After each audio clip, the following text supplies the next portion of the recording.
He never called it medicine, he called it his quiet insurance. My grandfather kept a garden the size of a small field.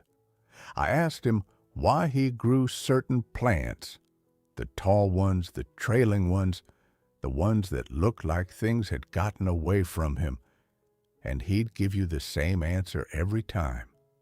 Because they belong here. I thought it was sentiment. Then I looked into the plants themselves. 400 years of herbalists agreed with him. Modern research mostly does too. But there is one thing they all knew that nobody online is saying. I'm going to tell you at the end of this video, and everything before it will make a different kind of sense when I do. Quick note before we start. Nothing here is medical advice. I'll flag where a conversation with your doctor matters. Now, here's what we removed. At some point in the last 40 years, the old cottage plants disappeared. Not all at once. 1,000 small decisions. The hollyhocks, the borage, the nasturtiums, the feverfew, the 4 o'clocks, the sweet william, the delphiniums, gone. Every single one was earning its place, ecologically, medicinally, systemically, in ways plant science is only now catching up with. We thought we were tidying, we were dismantling. Plant 1, hollyhock, 6 feet tall, sometimes 8. You'll find them growing from cracks in walls, seeding into gaps between paving stones, appearing where nothing was planted. That is not neglect. That is a plant that has been somewhere so long it learned to stay on its own. Hollyhock arrived in Western Europe in the 15th century from southwestern China and Central Asia. The genus name, Alcea, comes from the Greek word meaning to heal, not incidental naming. Documentation. China used it for bronchial complaints and inflammation. Tibet for kidney conditions, Arabic physicians for chest complaints, European herbalists for sore throats and fevers through the entire medieval period. Traditionally used for, not proven to treat. I want to hold that line. Here's where it gets interesting. A 2025 peer-reviewed study, indexed on PubMed, tested Alcea rosea extracts against 3 colorectal cancer cell lines. The extracts inhibited key inflammatory markers. The researchers described the findings as highlighting hollyhock's potential as a natural anti-inflammatory and anti-cancer agent. What does that mean, accurately? Cells in a dish. Animal models, not human trials. The beginning of a scientific conversation. Not the end of one. But what it confirms, 4 continents of traditional use was not superstition. Something was happening. Modern chemistry is now identifying what? One more thing. There is a bee, Anthidium manicatum, the hollyhock bee, that uses hollyhock flowers almost exclusively to provision its nests. Remove the plant, you remove the bee's food source and nesting material. Gone together. What it was actually doing. Your grandfather likely grew it along the back wall and never explained why. He didn't need to. That height created shelter, reducing wind, casting partial shade, providing hollow stems for solitary bees to overwinter in. Everything in front of it worked better because it was there. He knew to put it at the back. He'd seen what happened when it wasn't. My grandfather called it the wall plant. Now I know why. How to bring it back. Full sun, back of a wall or fence. Direct sow or plant as a bare root. Once established, leave it alone. It will self-seed into the same spots year after year, which is the plant telling you it has found where it belongs. Seek out heritage single-flowered varieties. The singles carry the pollen. Plant 2, feverfew. Of the 7 plants on this list, this one has the strongest clinical evidence. the narrowest gap between what grandmothers grew and what scientists have confirmed. The name comes from the Latin febrifugia, fever reducer. The first-century Greek physician Dioscorides prescribed it for, his words, all hot inflammations. That is a 2,000-year-old clinical notation. Medieval Europe called it the aspirin of the Middle Ages. The comparison is more accurate than it sounds. The plant contains a compound called parthenolide, which interferes with the same inflammatory pathways aspirin works on, through a different mechanism. Modern pharmacologists are building drug candidates around it. The clinical research is the most developed of any plant in this video. A systematic review of randomized, placebo-controlled, double-blind trials found 5 separate RCTs showing benefit for migraine frequency, severity, and episode count versus placebo. One honest nuance. A combined trial showed 42% migraine reduction in the treatment group, but 44% of the placebo group hit the same threshold. The evidence is supportive. It is not a clean verdict. Research suggests benefit. It does not confirm treatment. Your grandmother grew this. She made tea from the leaves. She didn't know what parthenolide was. She just watched the plant work across decades and kept growing it. The compound modern pharmacologists are studying was always sitting in that feathery leaf. Safety, and this matters. Do not use feverfew during pregnancy. It has historically stimulated uterine contractions. If you take warfarin or any blood-thinning medication, speak with your doctor before using it. And do not stop abruptly after sustained use. Rebound headache and joint pain have been documented. Taper gradually. This is a plant with real pharmacological activity. Treat it accordingly. What it was actually doing, the aromatic leaves repel aphids and whitefly. Your grandmother grew it near the gate not because it looked nice there, because across decades of watching, she had noticed something. Brushing past it on the way into the garden was the delivery mechanism. She was the mechanism. How to bring it back. From seed or division, it is not fussy. It self-seeds freely, so start with one plant and it will spread along the edges where you need it. Cut it back after flowering to keep it contained. Grow it where you'll brush past it daily. That contact is not incidental. That is the function. Plant 3, Nasturtium. Let's start with the name. When Carl Linnaeus named this plant in 1753, he saw the round leaves as shields and the orange flowers as blood-stained helmets on a Roman trophy pole. A tropaeum, a victory monument hung with the armor of the defeated. He called it Tropaeolum majus, the great trophy plant. That is not a botanist being poetic. That is a man recognizing that this plant had authority. He was right. Nasturtium arrived in Europe from South America in the 16th century. Within 100 years, it was in every kitchen garden in England, France, and Germany. Edible. Leaves, flowers, seed pods, with a fierce peppery heat that cooks immediately understood. Used for vitamin C when scurvy was killing sailors. Used for respiratory infections. Used as a wound poultice. Here is what the chemistry confirms. The active compound is benzyl isothiocyanate, produced when the plant cells break. The same class of compound that makes mustard sharp and horseradish fierce. It has been repeatedly demonstrated to have broad-spectrum antimicrobial properties. A comparative study pitted nasturtium-based herbal preparations against standard antibiotics for acute sinusitis, bronchitis, and urinary tract infections.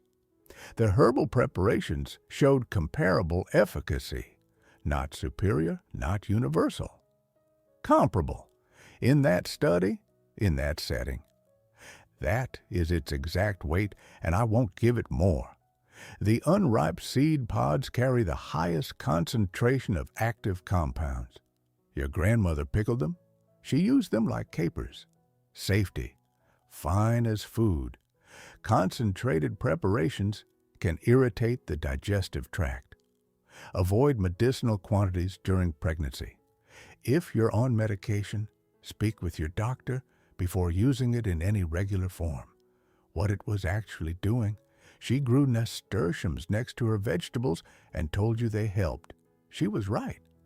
The nasturtiums drew the aphids off her crops, whole colonies abandoning the vegetables to cluster on the nasturtiums instead. When they got heavy with pests, she pulled the plant. The entire colony went with it. One motion, no spray, no chemicals. She never called it a trap crop. She just knew what to do, how to bring it back. Press a seed into the soil after the last frost and step back. Direct sow only. Nasturtiums dislike transplanting. They will trail, climb, or sprawl depending on what you give them. Place them at the base and edges of your vegetable beds deliberately. Let them reach the crops. That proximity is the point. Pause here. Are you growing any of these? Did someone in your family? If something in this video is connecting to a memory, subscribe before we go further. And if you want to be notified when the second half lands, turn on notifications. Because what I'm about to show you changes how every plant we've covered looks. This channel does not oversell. I will not tell you these plants cure anything. I will tell you what the evidence says, and then show you the pattern it reveals. Stay with me. Plant 4, borage. After my grandfather died, I found his garden notebooks. One page stopped me. Borage for courage. And below it, in the Latin he'd been taught as a boy, ego borago gaudia semper ego. I bring joy always. That phrase was Roman. Pliny recorded it. My grandfather had carried it for 70 years and written it in pencil. Roman soldiers drank wine infused with borage before battle. Greek physicians prescribed it for grief and fear. John Gerard's 1597 Herbal described it as a plant that driveth away sorrow. These are not cures. These are observed effects across centuries, recorded by careful people. Now, the science. Borage seed oil is the highest known plant source of gamma-linolenic acid, GLA, between 20 and 26%, higher than evening primrose oil, the source most people know. It converts in the body to an anti-inflammatory compound. Memorial Sloan Kettering Cancer Center assessed borage with moderate research support for relieving rheumatoid arthritis symptoms. A 2008 randomized trial found that 16 weeks of borage seed oil supplementation significantly improved eczema severity scores versus placebo. Your grandmother grew it near the door. She brushed against it going in and out. The leaves release a cucumber mint fragrance when touched. She knew the plant was useful. She didn't need the mechanism. Safety? As food, safe, with a long Mediterranean culinary history. As a concentrated oil supplement, different story. Borage contains pyrrolizidine alkaloids. High-dose chronic oil use can affect the liver. Do not use borage oil supplements during pregnancy. People with liver conditions, speak with your doctor first. What it was actually doing.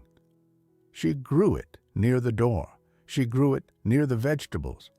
Not because anyone had read a paper, because gardeners had watched for centuries that vegetables near borage did better. They were right. The plant accumulates potassium and calcium in its leaves. When it dies back, those minerals return to the soil, and it flowers continuously from summer through autumn.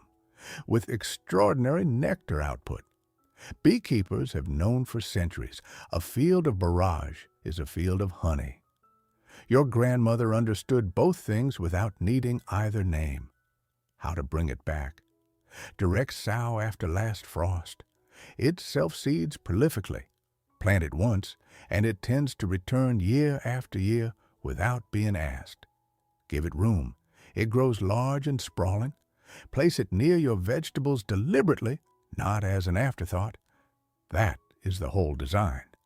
Plant 5. The 4 o'clock flower. Linnaeus named it in 1753. Mirabilis. Wonderful. Remarkable. Jalapa. After Jalapa. Veracruz, where the Aztecs had been cultivating it long before European contact. The English name is exact. The flowers open around 4 in the afternoon and stay open through the night. They close again at dawn. Multiple colors, red, yellow, pink, white, striped, can appear simultaneously on a single plant, sometimes on a single stem. This is a plant that operates after dark. That alone should tell you something. What is striking about the traditional record is not any single culture's use of it. It is how many arrived at the same plant independently. Mexico, China, Peru, Nigeria, India, 5 continents, cultures with no contact with each other, all finding the same roots, leaves, and flowers worth keeping. Research drawing on multiple scientific databases found that Mirabilis jalapa contains compounds with neuroprotective potential, specifically the ability to reduce oxidative stress, a mechanism relevant to early-stage Alzheimer's and Parkinson's research, laboratory and early stage. Meaningful, not a treatment claim. Safety. The roots are potent. Any internal use beyond food quantities requires professional guidance. As a garden plant, ecologically valuable, safe, irreplaceable after dark. What it was actually doing, it opens at dusk. That is not incidental, that is the function. 4 o'clock flowers draw moths, hawk moths, and night-flying predatory insects, the ones that hunt garden pests through the night. Your grandmother's garden stayed active around the clock because she had something open after dark. When we removed it, we turned the lights out, and then wondered why the morning brought more damage than it used to. How to bring it back. Direct sow after last frost. It blooms the first year. You will not have to wait. Self-seeds in milder climates, in colder ones, lift and store the tubers over winter. Place it where the flowers can open into the evening and the moths can find them. That is the placement. That is the point. Plant 6. Sweet William Dianthus barbatus. The name is Greek, dios and anthos, divine flower, a name given 2,000 years ago that nobody has seen reason to change. It appears in John Gerard's garden catalog in 1596, one of the earliest systematic botanical records in English. Here's something I want to say directly. Sweet William is not a medicinal plant. Not in the same tradition as feverfew or nasturtium. Gerard praised its beauty and recorded no medicinal uses, because there weren't compelling ones to record. I would rather be honest about that than inflate every plant on this list into something it is not. What it is this: a biennial. First year, a rosette of leaves. Second year, flowering stems to 2 feet, flat-topped heads of flowers in colors from near white to the deepest crimson, carrying a fragrance of clove and cinnamon that crosses a garden on warm evenings. That 2-year wait is exactly why we removed it. Modern gardeners want color now. Sweet William asks you to plan for next year. The old gardeners thought in seasons. They planted for next year as a matter of course. Safety, low toxicity to humans, moderately more toxic to dogs and cats. Keep it away from pets that graze. What it was actually doing. You may not have known what it was called. You walked past it. The bees found it. At the ground layer, Sweet William held the base of the garden together, closing gaps, suppressing weeds, drawing in the pollinators that serviced everything above it. Not dramatic, not medicinal, but without it, the border was missing its floor. How to bring it back? So now, for next year, a biennial requires you to plan ahead, which is exactly the habit the old gardeners had, and exactly the habit we lost. Once established, it self-seeds and overlaps generations without replanting. Plant it along the paths, the edges, the gaps between taller things. Then wait. The fragrance on a warm July evening will be your answer. My grandfather grew it along the path from the gate to the front door. Every July you walk through it going in and out. He never said it was useful. He never had to. Plant 7, Delphinium delphis, Greek for dolphin. Early botanists thought the flower bud shape resembled one, a name given by people who looked carefully at things. Your grandmother knew. The Royal Horticultural Society has run delphinium trials of merit since 1916. Annual Best Cultivar Awards since 1925. 100 years of formal horticultural recognition. For a plant modern gardeners decided was too fussy, here is the honest part. It is fussy. Full sun, well-drained fertile soil. Taller varieties need staking. 6, 7, 8 feet of flower spike will topple in wind, susceptible to crown rot. Slugs love it, and yet the flowers attract hummingbirds, bumblebees, and butterflies in numbers almost nothing else matches. Hummingbirds favor the tall tubular spikes specifically. The nectar depth suits them. Safety, and this is serious. All parts of delphinium are toxic. The plant contains alkaloids poisonous to humans, livestock, and pets. Keep children and animals away from it at all times. Do not confuse it with anything edible. Gloves when handling. The foliage causes contact irritation in sensitive people. This is not a kitchen plant. It is a garden plant. What it was actually doing. A row of delphiniums at the back of a border is not just a structural anchor. It is a beacon. The tall spikes draw long-tongued bees and hummingbirds from a distance and direct them down through the entire border, servicing every plant in front of it. The delphinium was the reason the front of the border worked. Remove it, and the pollinators the other plants depended on had no reason to arrive. The old gardeners staked them without complaint. They knew what they were buying with the effort, how to bring it back. From established plants rather than seed, staked from day one. Cut back after first bloom for a second flush in late summer, full sun, well-drained fertile soil. Seek out heritage cottage varieties, the tall architectural spikes, not the modern compact bedding types bred for containers. Put it at the back of the border, give it something to anchor against, and do the work it asks for. Because what it gives back is worth it. Here it is. These plants were not a collection. They were a system. A modern garden is a selection of individual plants, each chosen for what it offers the viewer. Color here, fragrance there, height along the fence, each one assessed alone. The old garden was not built that way. It was a designed ecosystem. Every plant chosen, consciously or through accumulated wisdom, passed down across generations for what it did in relation to the others. The relationships were the point. You have just seen each relationship laid out.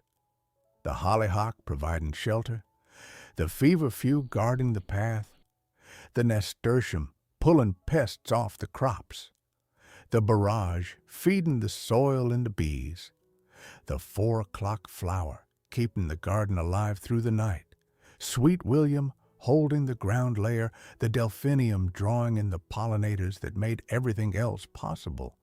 Each plant was doing something for the other plants, for the soil, for the insects, for the whole. When we removed them, for tidiness, for convenience, for simplicity, we did not simplify the garden. We broke it. We kept the visible parts and discarded the functional ones. We turned a working guild into a decorative display.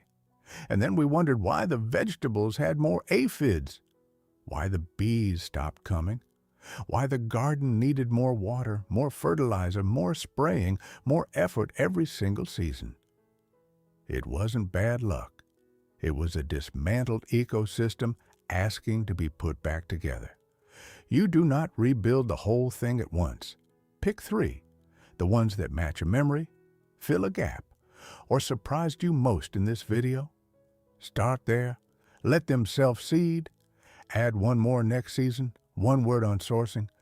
Standard garden center 6-packs are not what we're talking about. Heritage varieties, open pollinated seeds, heirloom suppliers. What you want is the plant that has been growing essentially unchanged for 200 years, not a hybrid bred for uniform color at the expense of scent, pollen, and depth. The heritage varieties were doing the work. The modern hybrids are often beautiful and often hollow. Plant in layers, delphiniums and hollyhocks at the back, Sweet William, barrage, and feverfew mid-border, nasturtiums at the edge and foreground, 4 o'clock flowers where they can open into the evening, leave room for self-seeding. A plant that self-seeds is telling you it belongs. Let it. My grandfather died in the autumn. His garden went on without him. The delphiniums came back. The hollyhocks self-sowed in the same spots along the back wall. The nasturtiums appeared at the base of the old fence. Nobody planted them. They just knew where they belonged.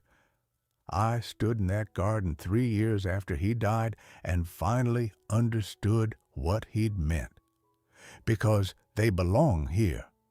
Not sentiment, not attachment to old ways. He had watched, across 50 years of gardening, what happened when these plants were present. He understood the system not as a theory, but as an observation. He was paying attention. He never called it science. He called it common sense that had survived long enough to become memory. The gardeners putting these plants back in 2026 are not being nostalgic. They are being rational. They have looked at what they removed and calculated the cost. That is the honest root of this. Not trend, not sentiment. An honest look at what was growing, what it was doing, and what we lost when we tidied it away. He never called it medicine. He called it his quiet insurance. Now I know what he was insuring. I'm Elias Ford. This is The Honest Root. See you in the next one.